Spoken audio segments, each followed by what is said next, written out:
तेलंगाना के करीमनगर कलेक्ट्रेट के conference hall में मुनक्किदा जायजा इजलास में अरकान असम्बली के एक दूसरे को धक्केल देने के वाक़े और हंगामा आराई के सिलसिले में हुजराबाद के एमएलए पी कौशिक रेड्डी के खिलाफ 3 मुकदमा दर्ज किए गए हैं। दोनों एमएलए कौशिक रेड्डी और डॉक्टर संजय कुमार ने मीटिंग में कांग्रेस पार्टी से इन्हिराफ पर एक दूसरे के साथ झगड़ा किया था।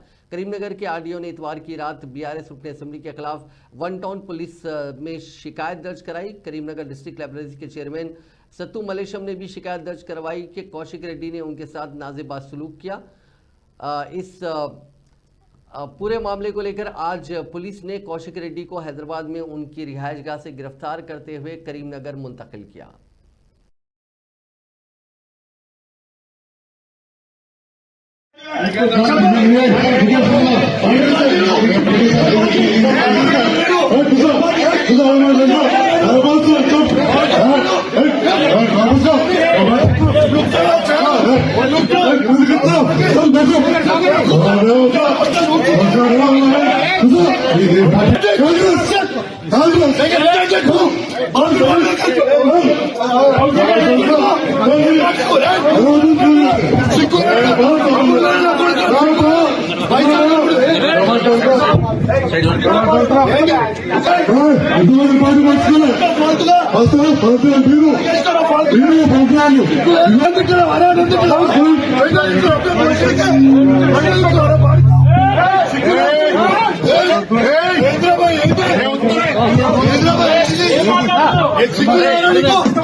మాట్లాడు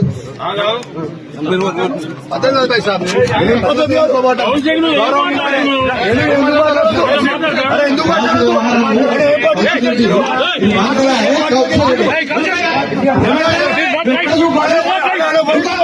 ఎందుకు